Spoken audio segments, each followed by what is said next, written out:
एक 21 साल का लड़का 9 साल की बच्ची से कहता है कि ये लो 20 रुपए और दुकान जाकर मेरे लिए बीड़ी और बिस्किट का पैकेट लेकर आ जाओ। इसके बाद वो लड़की कभी वापस नहीं लौटती है और खोजने से भी वो लड़की कहीं नहीं मिल रही थी। फिर एक रोज पुलिस को वही बच्ची 9 साल की खेत में मिलती है। जब उसकी लाश को पोस्टमार्टम के लिए भेजा जाता है तो पता लगता है कि इसी 21 साल के लड़के ने उसके साथ रेप करने के बाद उसकी हत्या कर दी थी। कोर्ट में मामला जाता है और महज कुछ ही महीनों के अंदर उसे सजाए मौत की सजा सुनाई जाती है और लगभग लगभग 4033 दिनों तक उसे यह नहीं पता था कि अगली सुबह क्या उसे मौत की सजा मिलेगी या नहीं मिलेगी। वो हर रोज यही सोचता था कि अगली सुबह होती हुई उसे फांसी पर चढ़ा दिया जाएगा। लेकिन 4034वें दिन कोर्ट ये कहती है कि आपने तो रेप किया ही नहीं है, गलती हो गई है और आपको बाइज्जत बरी किया जाता है रेप और हत्या के मामले से। तो फिर उस लड़की के साथ किसने रेप किया, कौन था उसका कातिल और क्यों लगभग लगभग 11 सालों तक पुलिस और कोर्ट यह मान रही थी कि यही वो लड़का है कि जिसने रेप कर कर उसकी हत्या की और उसे बकायदा एक नहीं दो दो बार फांसी की सजा सुनाई जाती है एक ही कोर्ट द्वारा। तो ये अचानक से पुलिस को ऐसे कौन से सबूत मिल गए या कोर्ट के सामने ऐसे कौन से सबूत आ गए कि 11 साल बाद ये कहने को मजबूर हो गई कि इस लड़के ने या इस 21 साल के लड़के ने कोई भी रेप या कत्ल जैसी वारदात को अंजाम नहीं दिया है। पर्दे के पीछे की कहानी क्या है, कैसे एक लड़का या जिस पर रेप जैसे वारदात का इल्जाम लगने के बाद वो कैसे कोर्ट से छूट जाता है। इसी साल लगभग मार्च के महीने में उसे बाइज्जत बरी किया जाता है। 2013 का मामला था, 2024 में जाकर पता लगता है कि वो ना ही रेपिस्ट है ना ही कातिल है। क्या है पर्दे की पीछे कहानी, चलिए जानते हैं इस डिकोडिंग क्राइम के अंदर। तो आज जिस वारदात के बारे में हम बात करेंगे उसे जानने के बाद आपको पता लगेगा कि आखिर पुलिस जो है वो कैसी इन्वेस्टिगेशन करती है। जो एजेंसियां होती हैं, चाहे एफएसएल की टीम हो गई, जो डीएनए रिपोर्ट बनाते हैं उन सब की टीम हो गई, वो इस तरीके से कैसी कैसी इन्वेस्टिगेशन होती है कि जिसके बिना पर या तो कोई बेकसूर जेल में पहुंच जाता है, उसे सज़ा हो जाती है, या फिर कोई कातिल, कोई हत्यारा, कोई रेपिस्ट बड़ी ही आसानी से लूप होल्स के चलते, इतने सारे गैप के चलते कि वो इन्वेस्टिगेशन ठीक से नहीं कर पाते, इस आधार पर छूट जाता है। ये वारदात जानने के बाद आज आप कुछ ऐसी ही चीज़ों को समझेंगे। तो आप जो तस्वीर देख रहे हैं ये शख्स है अनोखी लाल, जिसका जिक्र दीपक ने किया कि लगभग वो 11 साल तक जेल में रहा, जेल के अंदर रहा। उसको 3 बार फांसी की सज़ा सुनाई गई। ये कहा गया कि अब आपको फांसी की सज़ा मिल चुकी है। उसके मन में डर बैठा कि अब कब मुझे फांसी हो जाएगी, मेरी डेट मुकर्रर कर दी जाएगी। लेकिन आखिरकार वो छूट कर आता है, फिर अपनी कहानी बताता है और हर एक चीज़ बताता है कैसे कैसे उसके मन में डर था और उसके साथ क्या हुआ। लेकिन इस पूरी वारदात और इस पूरी कहानी को जानने के लिए हमें सबसे पहले साल 2013 में चलना होगा, 29 जनवरी को। दरअसल ये पूरा मामला मध्य प्रदेश के खांडवा का है। यहाँ से एक 9 साल की लड़की जो एक आदिवासी की बेटी थी, वो 29 जनवरी 2013 को अपने घर नहीं आती। वो घर से बाहर गई हुई थी, पिताजी खेत में काम करते थे, काफ़ी टाइम बीत जाता है, वो घर नहीं आती। 30 तारीख को उसके पिताजी घबराए और काफ़ी परेशान पुलिस स्टेशन पहुंचते हैं। वहां जाकर कहते हैं, साहब हमारी मदद कर दीजिए, मेरी 9 साल की बच्ची कहीं मिल नहीं रही है, कुछ पता नहीं चल रहा, आप प्लीज़ कैसे भी करके मेरी बिटिया को ढूंढ दीजिए। अब जब बच्ची गायब हुई है तो पुलिस वाले भी मुस्तैद होते हैं और हर तरीके से जितने वो एक्शन ले सकते थे फटाफट वो कोशिश अपनी तरफ से पूरी करते हैं और बच्ची को ढूंढने में लगातार लग जाते हैं। लेकिन बच्ची कहीं नहीं मिलती और अगली रोज़ बच्ची की लाश एक खेत के अंदर मिलती है। और जब लाश को देखा जाता है, उस 9 साल की बच्ची को, तो पुलिस वाले भी सिहर जाते हैं। जो बच्ची की बॉडी थी वो एक तरीके से पूरी, ऐसा पता लग रहा था किसी ने उसे नोचा है, खसोटा है। उसके पूरे शरीर पे कई सारे मार्क्स थे, पीठ पर उसके रेड कलर के स्क्रैचेस थे, उसके नाखूनों में कुछ चमड़ियाँ फंसी हुई थी, हाथों में कुछ बाल थे। इस तरीके से वो लाश मिलती है।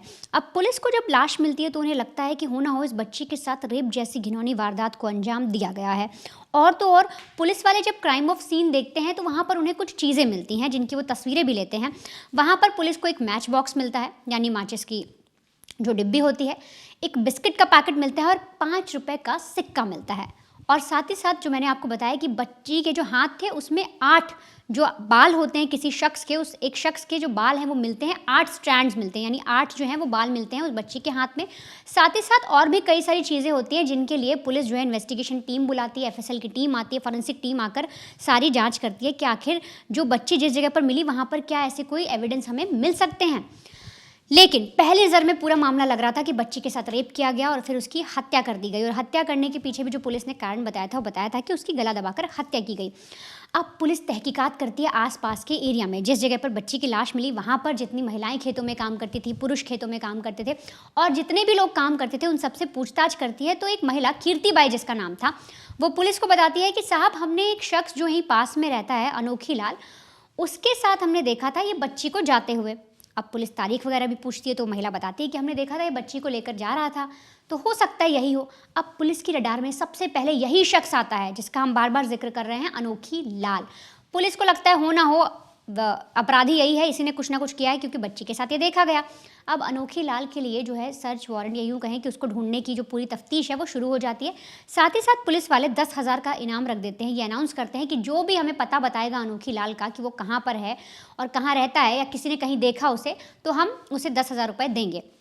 और ऐसे ही पुलिस को एक टिप मिलती है, एक शख्स पुलिस को बताता है कि अनोखी लाल को उसने इस जगह पर देखा, और 4 फरवरी को यानी 29 जनवरी को बच्ची गायब होती है। 4 फरवरी को पुलिस जो है वो पकड़ लेती है अनोखी लाल को। अब उसको पकड़ने के बाद उसको पुलिस स्टेशन लाया जाता है, इन्वेस्टिगेशन की जाती है। वहाँ पर अनोखी लाल बोल देता है कि उसने बच्ची के साथ रेप किया है। आप ये ध्यान से सुनिए कि वहाँ पर वो कबूल लेता है कि उसने बच्ची के साथ रेप किया है। अब इधर पुलिस वाले थे उन्हें चार्जशीट भी फाइल करनी थी, तो सीधे 9 दिन के अंदर यानी 13 फरवरी को चार्जशीट भी फाइल कर देते हैं। और इधर जो एविडेंस बनाए गए थे उसमें ये दिखाते हैं कि जो बच्ची है उसके पैजामे पर सीमेंट मिला है, खून के धब्बे मिले हैं, उसके हाथ में चमड़ियाँ मिली हैं, बाल के स्ट्रैंड्स मिले हैं, खरोच मिली है, और तो और जो अनोखी लाल था उसके गले पर भी इस जगह पर स्क्रैच का मार्क था। अब इसी बिना पर सारी चीज़ें पुलिस अपनी चार्जशीट में मेंशन करती है और केस दायर कर देती है। मामला आगे शुरू हो जाता है कोर्ट में। और साथ ही साथ एक सबसे अहम चीज़ इसमें ये थी, जो कोर्ट रूम भी, जब कोर्ट में दलीलें चलती हैं, तमाम जो वकील हैं वो अपनी दलील रखते हैं, तो उसमें एक शब्द होता है लास्ट सीन विद, यानी कि आखिरी बार किसके साथ देखी गई, उस पर काफ़ी जोर किया जाता है और इसी पर आप ये समझिए पूरा फैसला सुना दिया जाता है। क्योंकि कीर्तिबाई जो महिला थी उसने बताया था आखिरी बार अनोखी लाल के साथ देखा था, इसीलिए पुलिस वाले पकड़ते भी हैं और इसी बिना पर चार्जशीट बन जाती है। सारी चीज़ें जो मैंने आपको बताई, क्या क्या सबूत और मिलते हैं डीएनए वगैरह मैच कराकर, तो वो भी कर दिए जाते हैं। अब इसके बाद कोर्ट में मामला जाता है, जो जबलपुर की हाई कोर्ट है वहाँ पर मामला जाता है साल 2013 में ही। और फिर आप ये समझिए जनवरी में होता है, मार्च में जो कोर्ट है वो फैसला सुना देती है अनोखी लाल के खिलाफ और कहती है कि इनको सजाए मौत मुकर्रर कर दी गई है, अब इन्हें सीधे फांसी होगी। अब इसके बाद फिर से जो मामला है 2019 में सुप्रीम कोर्ट में जाता है और 4 साल तक सुप्रीम कोर्ट में सुनवाई चलती है, सारी चीज़ें होती हैं। सुप्रीम कोर्ट फिर से सेशन कोर्ट में इस मामले को भेजता है साल 2023 में कि इस मामले पर आप लोग फिर से सुनवाई करें। जब फिर से सुनवाई की जाती है तब जो जज हैं वो हर बार सेम है, वो हम आगे आपको बताएंगे। तो जो जज हैं वो फिर से इस केस को स्टडी करती हैं, दलीलें होती हैं, जो प्रोसिक्यूशंस हैं, जो वकील हैं, सारी चीज़ें बताते हैं, विक्टिम के बारे में, जो जिसको अपराधी बनाया गया अनोखी लाल, उसके बारे में सबूत दिखाए जाते हैं। और फिर उन्हीं सबूतों के बिना पर, यानी आखिरी बार किसके साथ देखा गया, डीएनए रिपोर्ट और इन सब के आधार पर फिर से जो अनोखी लाल है उसे साल 2023 में, यानी आप समझिए दूसरी बार फिर से फांसी की सज़ा बोल दी जाती है कि नहीं, आपको तो फांसी ही मिलेगी। अब इसी केस की सुनवाई जब फिर से 2024 में होती है, फिर से जब कोर्ट में दायर की जाती है याचिका अनोखी लाल की तरफ से और बाकी सब तरीके से, तो दिल्ली की एक स्पेशल प्रोजेक्ट के ऊपर काम करती है वो टीम आती है और फिर वो पूरा केस वगैरह लड़ती है, वो हम आपको आगे बताएंगे। लेकिन उसके बाद 2024 में, अभी ये 20 मार्च की बात है, 2024 को अनोखी लाल को बाइज्जत बरी किया जाता है। उस शख्स को जिसके ऊपर रेप के चार्जेस लगे, हत्या के चार्जेस लगे, उसके बारे में पूरी कुछ कुंडली खंगाली गई तो भी कुछ चीज़ें पता लगी।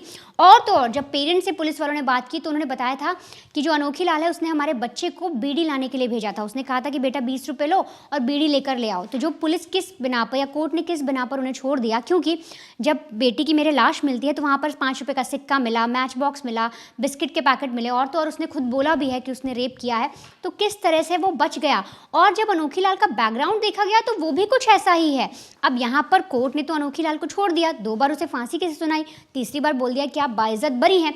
लेकिन क्या है उसका ट्रैक रिकॉर्ड कि उसने पहले 2 बार ऐसा क्या किया है जिसकी वजह से उस पर शक गहराया। साथ ही साथ कोर्ट में जब मैंने आपको इस पूरी वारदात में बताया कि डीएनए रिपोर्ट के आधार पर पुलिस माफ़ करिएगा कोर्ट ने फैसला सुनाया, आखिरी बार किसके साथ देखा गया उसके आधार पर फैसला सुनाया, तो आखिर डीएनए रिपोर्ट में या पुलिस की इन्वेस्टिगेशन में ऐसी क्या चूक हो गई कि जो जज पहली बार केस सुन रही थी, दूसरी बार सुन रही थी, तीसरी बार भी सुन रही थी, आखिर 2 बार के बाद तीसरी बार उन्हें अपना ही फैसला पलटना पड़ गया। देखिए, जिस तरीके से वनिता ने आपको केस का बैकग्राउंड समझा दिया, लेकिन अब बारी है केस के साइंटिफिक तरीकों से कैसे जांच को प्रभावित करने की कोशिश की गई थी। अब जिस तरीके से जो वनिता ने बताया कि जब पहली बार उसकी जो गिरफ्तारी हुई तो लब्बो आप आपसे कहें तो 90 दिन के अंदर पुलिस वाले के पास वक्त होता है कि चार्जशीट वो दाखिल कर सकें। हाँ, मैं आपको एक बात बताना भूल गया। ये जो मामला था जो हम आपको बता रहे हैं, आज जो केस स्टडी बता रहे हैं अनोखी लाल का, ये मध्य प्रदेश का पॉक्सो एक्ट के तहत पहला मामला था निर्भया कांड के बाद, जिसमें जो आरोपी पहली बार गिरफ्तार हुआ था उसे 11 साल बाद छोड़ दिया जाता है और कोर्ट बाइज्जत ये करती है कि ये रेपिस्ट नहीं है। अब धीरे धीरे समझिए कि कहानी कैसे बदलती है। अब जो लड़की थी, जो 9 साल की जो बच्ची थी, उसकी पीठ और छाती पर खरोच के निशान थे, गर्दन पे के हिस्से नीले पड़ चुके थे, और अगर आपको डिटेल में अगर थोड़ा सा समझाएं तो उसके जो प्राइवेट पार्ट्स हैं वहाँ पे खून के धब्बे मिले थे, जो इसके अंडरगारमेंट्स हैं वहाँ पर भी कुछ सीमेंट्स मिले थे। तो ये सारी चीज़ों को आधार बनाती है पुलिस, और इन सारी चीज़ों को एक एक कर भेजा जाता है फॉरेंसिक के पास। अब लेकिन जो अहम सबूत ये था, जिस तरीके से वनिता ने बताया कि 8 बाल के स्ट्रैंड्स मिले, मतलब 8 बाल मिले अलग अलग। अब इन सारी चीजों को फॉरेंसिक के लिए भेजा गया। जब पोस्टमार्टम हुआ तो नाखून से भी बहुत सारी चीजें मिली हैं। नाखून में पता लगा कि उसके नाखून में, बच्ची के नाखून में कुछ रेशे पड़े हुए थे, कुछ खून के या चमड़ी के निशान थे, तो उसको भी डीएनए प्रोफाइलिंग के लिए भेजा गया। अब ध्यान से सुनिएगा कैसे फॉरेंसिक इस केस में एक नया बदलाव ला सकती थी, लेकिन ध्यान नहीं दिया गया और जल्दबाजी के चक्कर में ये पूरा केस कहीं ना कहीं बिगड़ गया। अब लगभग पुलिस के पास 90 दिन होते हैं, 3 महीने होते हैं। एक अगर आपने आरोपी को पकड़ा है तो उसके खिलाफ पूरी चार्जशीट से मतलब कब क्या कैसे हुआ उसके बारे में पूरा ब्यौरा देने के बारे में। लेकिन यहां पर जब उसका अरेस्ट हुआ, अनोखी लाल अरेस्ट हुआ, लगभग 9 से 10 दिनों के अंदर चार्जशीट तैयार कर ली जाती है। और 9 से 10 दिन के अंदर चार्जशीट दाखिल होती है, उससे आरोप तय हो जाते हैं, और 21 फरवरी 29 जनवरी को लड़की के साथ वो आखिरी बार देखा गया था। 30 जनवरी को पहली बार उसकी जो बेटी के जो पिता है अनोखी लाल के खिलाफ केस दायर करते हैं। 21 फरवरी पर उसका जो अनोखी लाल है उस पर मामला तय होता है, और लगभग 2 हफ्ते के भीतर ही उसकी ट्रायल पूरा होता है और उसे फांसी की सजा सुना दी जाती है। अब पुलिस वाले इसमें क्या दलील देते हैं? दलील ये देते हैं कि पहली बार उस लास्ट सीन, जो एक महिला जो उस खेत में काम करती है, उन्होंने कहा कि हमने अनोखी लाल के साथ उस बेटी को देखा था, पहली चीज। दूसरी कि जो डीएनए प्रोफाइलिंग करवाई गई है उसमें जो लड़की के अंडरगारमेंट से जो सीमेंट्स मिले हैं शायद वो अनोखी लाल के हो सकते हैं, दूसरी चीज।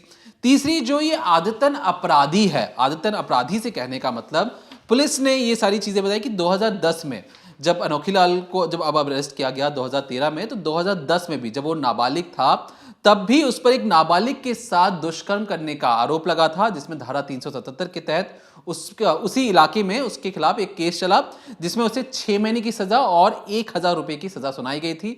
लेकिन आधी सजा मतलब भुगतने के बाद या 3 महीने जेल में रहने के बाद उसे सरकार के आदेश पर छोड़ दिया जाता है, पहली चीज। फिर 2008 में भी उसके खिलाफ एक चोरी का मामला दर्ज हुआ था। तो अनोखी लाल एक तरीके से आदतन अपराधी है, ऐसा पुलिस वालों ने कोर्ट में बताया।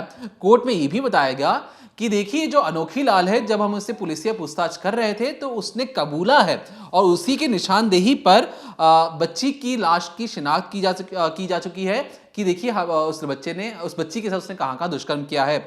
अब ये साफ तौर पर कहीं ना कहीं जो ये सारी जो चीजें थी कोर्ट के सामने एक एक दलीलें दी जाती हैं। पहली, जिस तरीके से मैंने आपको बताया कि लास्ट सीन उसके साथ देखा गया, आदतन अपराधी है, पुलिस के सामने उसने कबूला है कि उसने लड़की के साथ दुष्कर्म किया है। चौथी, जो फॉरेंसिक की जितनी भी तमाम चीजें थी सबके सब अनोखी लाल के खिलाफ जा रही थी।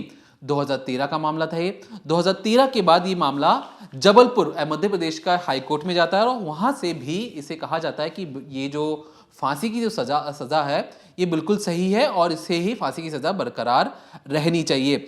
इसके बाद ये जो मामला है हाई कोर्ट से पहुंच जाता है सुप्रीम कोर्ट।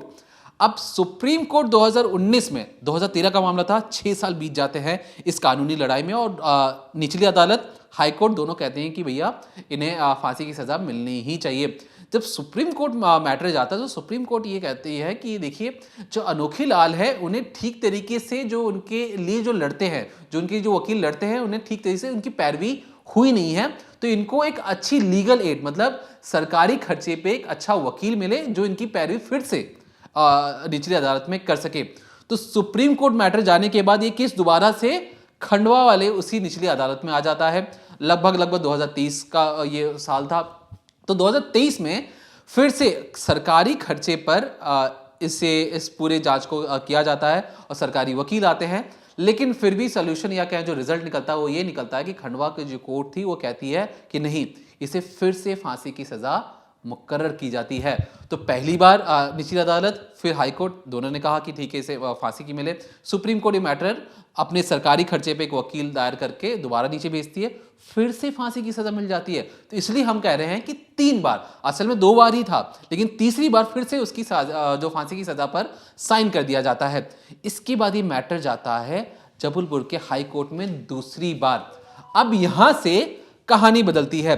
कहानी कुछ ऐसे बदलती है कि प्रोजेक्ट 39A दिल्ली के एनएलयू जो नेशनल लॉ यूनिवर्सिटी के जो कुछ लोगों ने एक प्रोजेक्ट 39A बना रखा है, वो ये जो संगठन है, ये संगठन क्या काम करता है कि जिस तरीके से अगर मान लो किसी को फांसी की सजा होने वाली है तो उनके बचाव के लिए बहुत जद्दोजहद करते हैं, तमाम तरीके से सोल्यूशन निकालने की कोशिश करते हैं। और इसी में यहाँ पर जो एनएलयू के दो लोग थे, माफ कीजिएगा 4 लोग थे, जिन्होंने इस पूरे केस में बदलाव लाने की कोशिश की और इन्हीं की बदौलत अनोखी लाल आज बाहर है। मैं उनके नाम लेना चाहूंगा। प्रोजेक्ट 39A के तहत ये 4 महिलाएं हैं। पहला नाम है श्रेया रस्तोगी, दूसरा नाम है साक्षी जैन, तीसरा नाम है स्तुति राय और चौथा नाम है सलोनी अंबस्था। ये जो 4 महिलाएं थी, इन्होंने अनोखी लाल का केस लड़ा और इस केस लड़ने के बाद इन्होंने पूरी तरीके से कहानी ही बदल डाली। याद रखिए, इन 4 महिलाओं ने बताया कि अनोखी लाल ने रेप तो किया ही नहीं और जितनी तरीके से जो सबूत हैं उसमें कुछ हेरा फेरी है। अब ध्यान रखिएगा, मध्य प्रदेश के जबलपुर हाई कोर्ट में जब ये मैटर जाता है तो दोबारा से इसे खंडवा डिस्ट्रिक्ट भेजा जाता है। क्या दलीलें दी जाती हैं? दलील नंबर 1 कि देखिए जो फॉरेंसिक के जो एविडेंस इकट्ठा किए गए वो एक तरीके से उसमें बहुत ज्यादा गड़बड़ियां हैं। गड़बड़ियां ये कि उसमें ये कहा गया कि जो सीमेन मिला है वो किसी मेल पर्सन का है, लेकिन वो अनोखी लाल का है। ये उस पूरे कागजात में या डीएनए प्रोफाइलिंग में कहीं भी नहीं देखा गया। अब यहां से प्रॉब्लम होना शुरू हो गई कि जब अनोखी लाल का डीएनए अगर वहां पर नहीं है तो इस अनोखी लाल को उसे सजा कैसे मिल सकती है? पहली गलती। दूसरी गलती यह बताई गई कि पिछले 2 ट्रायल से जिन्होंने डीएनए सैंपलिंग बनाया है, जिन डॉक्टर्स ने इस पर जांच की है, क्या उनसे कोई पूछताछ या उन्हें कोर्ट में लाकर प्रोसिक्यूशन ने पूछने की कोशिश की है क्या यह अनोखी लाल जो डीएनए है या अनोखी लाल का ही है? तो पता ये लगा, डॉक्टर साहब ने ये कहा कि देखिए जो हमने फॉरेंसिक बताए उसमें ये जो चीजें मिली हैं वो अनोखी लाल की है ही नहीं। मतलब जिस फॉरेंसिक के आधार पर पहले सजा दी जा रही थी, अब धीरे धीरे उसमें बदलाव आना शुरू हो जाता है। माइनर सी चीजें थी कि वहां पे मेल लिखा था, लेकिन मेल में सिर्फ अनोखी लाल का नाम लिखा होना, वो किसी और का भी हो सकता था और अनोखी लाल का सीमेन उससे मैच, जो सीमेन का जो डीएनए था उससे मैच नहीं हो रहा था। यानी ये किसी और का सीमेन है या ये किसी और शख्स ने वहां पर कोई ऐसी घिनौनी वारदात को अंजाम दिया होगा। तीसरी चीज, जिस तरीके से वनिता ने आपको बताया कि आखिरी बार किसके साथ देखी गई थी बच्ची, तो आखिरी बार जो बच्ची देखी गई थी अनोखी लाल के साथ देखी गई थी, इसमें कोई 2 राय नहीं है। लेकिन आखिरी बार जो देखने का जो समय था वो था 36 घंटे, मतलब 36 घंटे पहले किसी को आपने देखा कि बच्ची किसी के साथ थी। लेकिन पोस्टमार्टम में एक चीज और पता लगी कि जो बच्ची के पेट में जो खाना था वो 14 घंटे पहले, मतलब उसके मरने से 14 घंटे पहले लड़की ने खाना खाया था। अब ऐसे में सवाल उठता है कि 36 घंटे पहले आपने किसी और के साथ देखा, लेकिन उसके पेट में 14 घंटे पहले खाना था, मतलब उस बच्ची ने किसी के साथ बैठकर खाना खाया था। अब इसमें गड़बड़ियां निकलना शुरू हो जाती हैं। अब पता लगता है कि डॉक्टर्स ये कहते हैं कि जिस तरीके से आपको वरिता ने बताया कि जो 4-5 सबूत ही मिले थे, 5 रुपए के सिक्के मिले थे, बिस्किट का पैकेट मिला था, वहां पे 8 बाल मिले थे, याद होगा आपको। अब जब पता लगाने की कोशिश की, डॉक्टरों की परेड करवाने की कोशिश की गई, तो उसमें पता लगा कि एक डॉक्टर ने कहा कि देखिए हमें 8 बाल मिले थे, दूसरे डॉक्टर ने कहा कि 5 बाल मिले थे। अब यहां से गड़बड़ होना शुरू हो जाती है। पता लगता है कि फॉरेंसिक और जो पुलिस वाले हैं उन्होंने एविडेंस को सील बंद तरीके से रखा ही नहीं है। कोई डॉक्टर 8 बाल कहता है, कोई डॉक्टर 5 बाल कहता है। उसमें से एक बाल अगर मान लें कि अनोखी लाल का है, तो बाकी की बालों का क्या डीएनए प्रोफाइलिंग करवाया गया था? क्या सिर्फ पैजामे में अगर जो उस वक्त जो सीमेन मिला था, सिर्फ उसी को आधार बनाकर अनोखी लाल पर कार्रवाई की जा रही है? इस पर भी सवाल उठाए गए। क्या जो सबूत है, जो खून के धब्बे मिले थे जो बच्ची के ऊपर, उसे क्या पुलिस प्लांट नहीं कर सकती है? क्या किसी बेकसूर को फंसाने के लिए जो पुलिस वाले हैं, क्योंकि वो आदतन अपराधी था, तो और आखिरी बार देखा गया था, उसे फंसाने के लिए कोई ऐसी तिकड़म तो नहीं लगाया गया पुलिस के द्वारा? तो ये सारे सबूत एक एक कर जो अनोखी लाल है उनकी हक में जाने लगे। उन्होंने कहा कि हाँ, अनोखी लाल ने ये बाद में जो बीबीसी को इंटरव्यू देते टाइम उन्होंने ये भी कहा कि उनसे जोर जबरदस्ती के बाद, मतलब पुलिसिया तरीके से पूछताछ होती है, तो उसके बाद उन्होंने दबाव में ये कहा कि हाँ, उन्होंने उस बच्ची के साथ रेप किया है। लेकिन जब फॉरेंसिक की चीजें एक एक कर खुलना शुरू होती हैं, तो कोर्ट बाइज्जत बरी कर देता है अनोखी लाल को। मैं उन जज साहिबा का नाम लेना चाहूंगा जिन्होंने कहा कि उन्हें बाइज्जत बरी कर रहे हैं। नाम है उनका जज प्राची पटेल। देखिए, लड़ने वाली जो वकील हैं वो भी चारों महिलाएं थीं, जो फैसला सुना रही थी वो भी महिलाएं ही हैं, और जो विक्टिम जो बच्ची है उसके साथ रेप हुआ ही था। लेकिन जो आरोपी गिरफ्तार हुआ था वो अनोखी लाल था। अब यहाँ पर जो प्राची पटेल है, उन्होंने 2023 में अनोखी लाल को फांसी की सजा सुनाई, लेकिन 2024 में उन्होंने अब बाइज्जत बरी कर दिया। और बाइज्जत बरी करते हुए उन्होंने एक टिप्पणी उन्होंने ये की कि देखिए, कितना भी हीनियस क्राइम क्यों ना हो, जो भी अगर आपको किसी को आरोपी सिद्ध करना है, तो सिर्फ और सिर्फ ये सबूतों के आधार पर हो सकता है। और सबूत किसके आधार पर हो सकता है? जो प्रोसिक्यूशन किस तरीके से इस केस को आगे ले जाना चाहता है, मतलब जो वकील हैं वो इस केस को कौन सी दिशा और निर्देश देना चाहते हैं, ये वकील ही डिसाइड कर सकते हैं। लेकिन जजों को भी विजिलेंट रहने की जरूरत है। विजिलेंट मतलब सतर्क रहने की जरूरत है कि उनके सामने जो प्रूफ पेश किए जा रहे हैं वो सही है या गलत हैं। इमोशंस के चक्कर में कभी भी जज को फैसला नहीं लेना चाहिए था। अब इनका प्राची जो जज है प्राची, उनका कहने का ये मतलब था कि जिस तरीके से जो फॉरेंसिक में कहा गया कि देखिए एक मेल का सीमेन मिला है, तो उसे क्यों मान लिया गया कि वो सिर्फ और सिर्फ अनोखी लाल का हो सकता है? अब कैसे डॉक्टरों के बयान नहीं लिए गए? अब जो 8 बाल मिले थे वो अचानक से 5 बाल कैसे हो जाते हैं? क्या हर एक बालों की डीएनए प्रोफाइलिंग करवाई गई थी? बॉडी में अगर और भी कहीं खरोच थे तो उस खरोचों से भी क्या ये पता लगाने की कोशिश की गई क्या ये डीएनए किसी और के हैं? हाँ, एक बात और जरूर, जो जिस तरीके से बच्ची के नाखून में खून और जो चमड़ी मिले थे, तो ये बताया गया, और जो अनोखी लाल है उसकी गर्दन पे भी नाखून और के निशान थे, चोट के निशान थे, तो पता लगा कि अनोखी लाल तो मजदूरी का काम करता है। अब बच्ची के नाखून में जो चमड़ी के निशान मिले थे, तो ये कहा गया कि शायद इसे प्लांट किया गया होगा। तो अच्छे तरीके से जांच नहीं होने की वजह से आज भी उस 9 साल की बच्ची के कातिल और रेपिस्ट का पता नहीं है। और जिस आरोपी को पकड़ा गया, जिस 11 साल उसे जेल में रखा गया और कहा गया कि तुम्हारी फांसी की तारीख तो मुकर्रर की जा चुकी है, वो हर रोज मरता रहा, लेकिन 11 साल बाद उसे छोड़ दिया गया।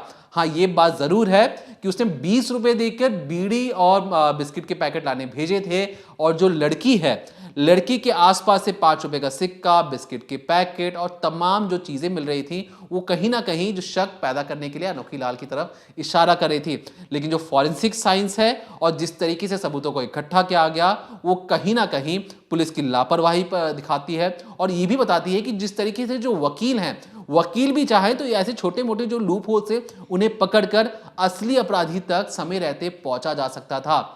लेकिन अब इस केस में जो आरोपी छूटने के बाद ये आज भी अनसुलझा है। जो लड़की है, जो 9 साल की बच्ची है, उनके माता पिता का कहना है कि अब असली कातिल कौन है पुलिस पता लगाया, हमें नहीं पता कि आपने तो एक आरोपी को पकड़ा, उसे छोड़ दिया। अब वो इस मामले को लेकर हाई कोर्ट जाएंगे और इस हाई कोर्ट में भी पता लगाना पड़ेगा कि लगभग 11 साल पहले कौन रेपिस्ट था, कौन कातिल था। 11 सालों से वो रेपिस्ट अगर कातिल बाहर है तो समाज में एक दरिंदा वहशी घूम रहा है उनके बीच।